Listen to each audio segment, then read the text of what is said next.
سلام دوست نازنینم، میخوای بافت این لیفای زیبا رو یاد بگیری؟ قبل اینکه بریم سراغ آموزش میخوام یه توضیح بدم در مورد نوع کانوا برای بافت لیف. بهتره شما برای بافت لیف از کانواهای ظریف و نازک استفاده بکنید. کانواهایی که مخصوص بافت لیف هستن مثل مارک فدک، بهاران، اکریل بافت، اکریل تاب، بارسلونا و امثال اینها. پس سعی کنید از کانواهای نازک استفاده بکنید که لیفتون کاربردی باشه و استفاده ازش مناسب باشه. برای این مدل لیف الان من از کانوای اکریل بافت و قلاب 2.5 استفاده میکنم. برای شروع روی قلابمون گرهمون رو ایجاد میکنیم و 5 تا زنجیره میزنیم. 4 و 5. میتونید به جای زنجیره حلقه جادویی هم تشکیل بدید. قلاب رو وارد زنجیره اول میکنیم و یه دونه بست میزنیم. 3 تا زنجیره میزنیم به عنوان یه دونه پایه بلند. یه دونه زنجیره هم به عنوان فاصله. پس داخل این حلقه ما میایم پایه بلند میزنیم با فاصله یه دونه زنجیره از همدیگه. با حساب کردن این 3 تا زنجیره من الان باید 7 تا پایه بلند دیگه بزنم که با این 3 تا زنجیره تعداد پایه هم بشه 8 تا پایه بلند. پس داخل حلقتون یا این 5 تا زنجیرتون شما باید 8 تا پایه بلند داشته باشید و یه دونه زنجیره هم به عنوان فاصله. خب 8مین پایتون رو که بافتید زنجیره نمیزنید. یه دونه پایه متوسط به سر 3مین زنجیرتون میزنید به عنوان فاصله. خب ببینید برای رج دوم 3 تا زنجیره میزنم. اگه نگاه کنید بعد 3 تا زنجیره این 3 تا زنجیره شروع رج قبلیمون بود. به سر این 3 تا زنجیره میام یه دونه پایه برجسته از رو میزنم. پایه بلند برجسته از رو. ببینید به این شکل و یه دونه زنجیره. خب بعد اون میرسم به این فضاها. ببینید روی این فضاها دوباره میام پایه بلند میزنم.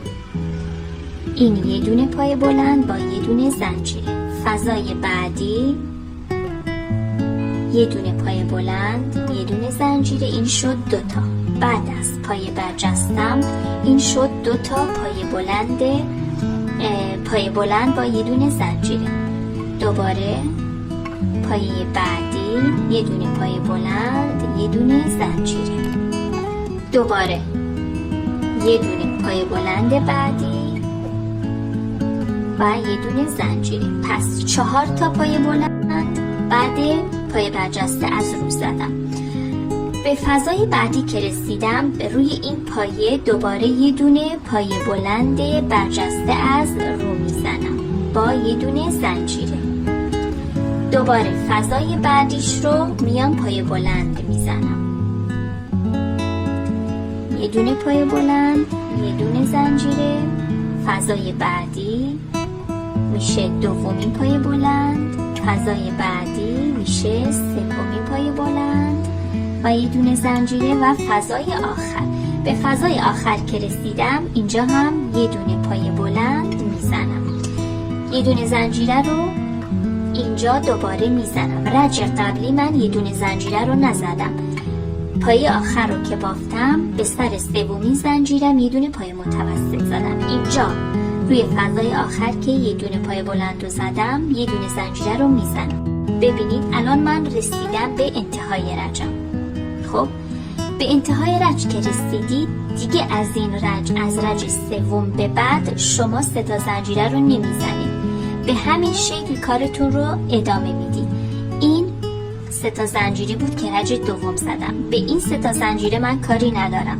میام روی پایه برجسته از رو دوباره پایه برجسته از رو میزنم. ببینید به این شکل و یه دونه زنجیره.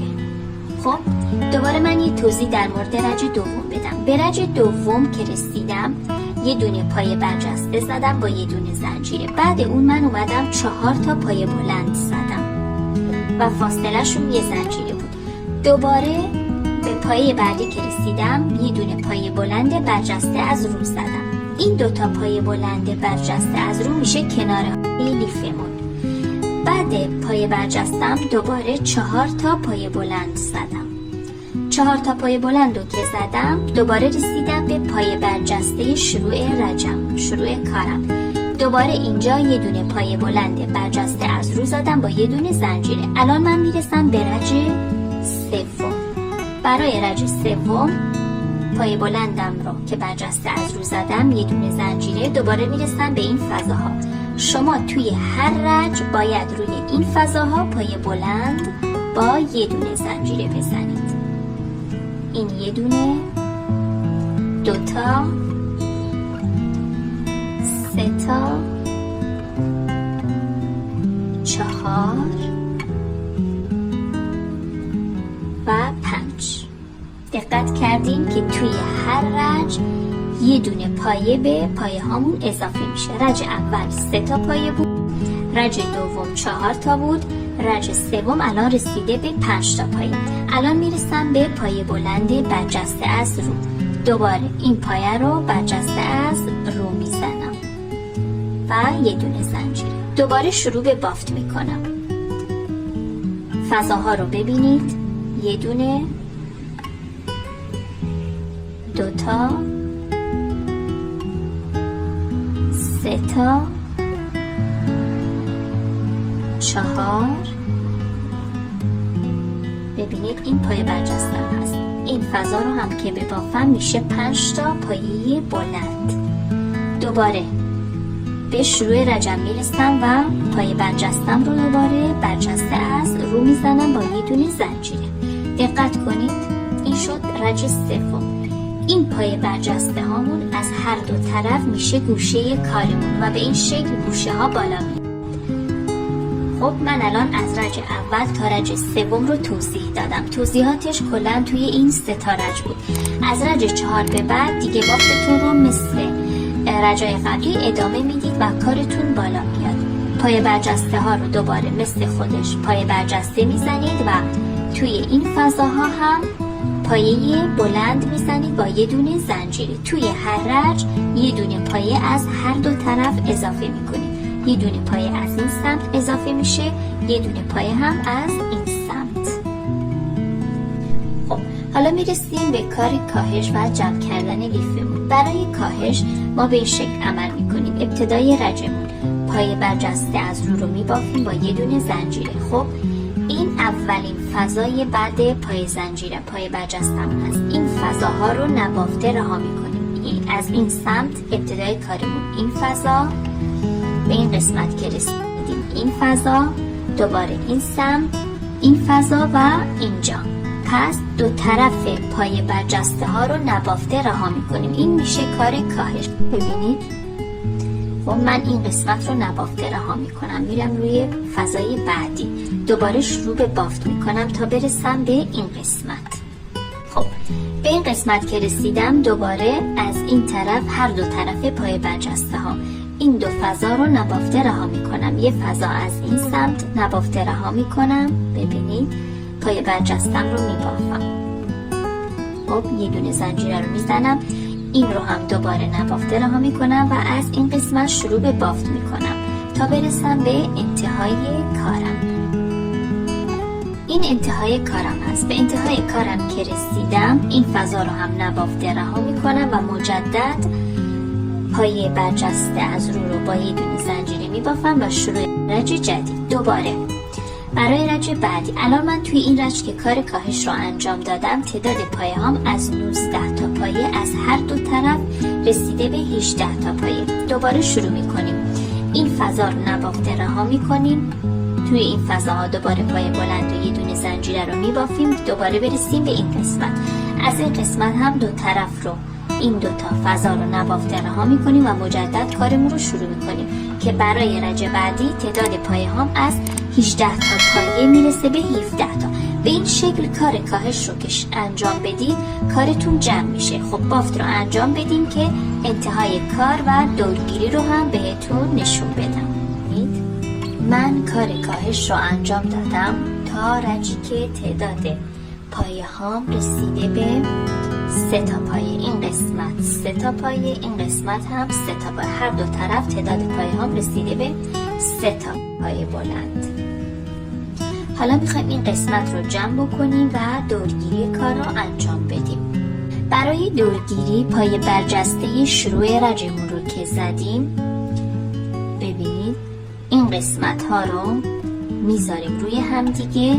3 تا فضا داریم، روی این فضاها پایه بلند میزنیم. یه دونه پایه بلند، یه دونه زنجیر. فضای بعدی از هر دو طرف. قلاب رو باید وارد هر دو طرف بکنید. یه دونه پایه بلند، یه دونه زنجیره.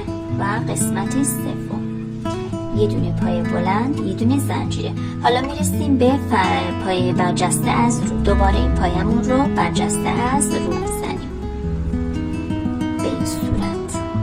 خب کارمون جمع میشه. حالا این نخو قطع میکنید و یه رنگ دیگر رو برای دورگیری کار انتخاب میکنید.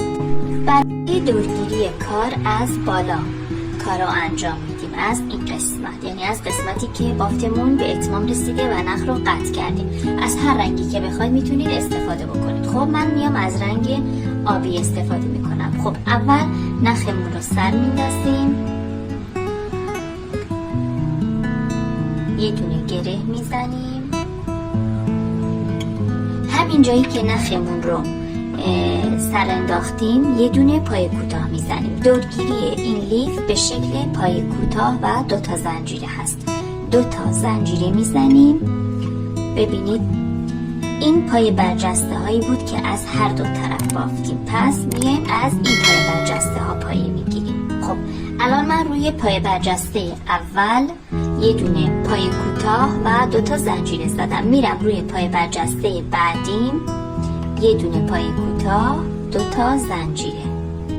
پایه برجسته بعدی دوباره یه دونه پایه کوتاه، 2 تا زنجیره و به همین شکل دور تا دور کار رو روی پایه برجسته ها یه دونه پایه کوتاه و 2 تا زنجیره میزنید.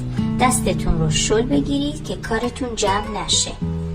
برای دورگیری کار یه دونه پایه کوتاه، 2 تا زنجیره. دیگه پایه برجسته ها مشخصه. تا این قسمت رو که بافتید این شروع رجمون هست، شروع کارمون هست، یعنی جایی که ما لیف رو شروع کردیم. به اینجا که رسیدید دسته لیف رو میبافید. برای دسته لیف تعداد زنجیره ها به خودتون بستگی داره. من الان 20 تا زنجیره میزنم. شما میتونید تعداد زنجیره ها رو بیشتر یا کمتر بکنید. 20 تا زنجیرم رو که زدم به سر پایه برجستم یه دونه پایه کوتاه میزنم.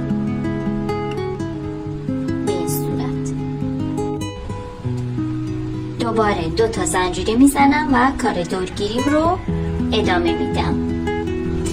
به انتهای کارتون که رسیدید اینجا رو هم دوباره پایه کوتاه و 2 تا زنجیره میزنید. این انتهای کار من هست. ببینید پایه کوتاه میزنم، 2 تا زنجیره، پایه کوتاه، 2 تا زنجیره و به این شکل.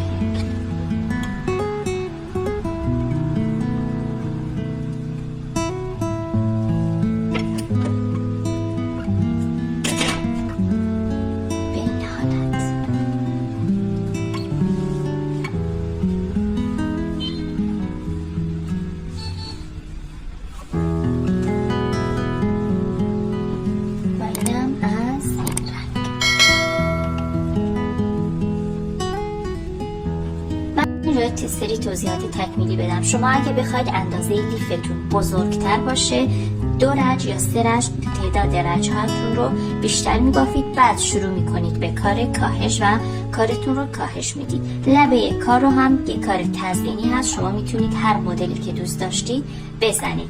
و نکته سومی که شما میتونید این لیف زیبا رو 2 رنگ ببافید.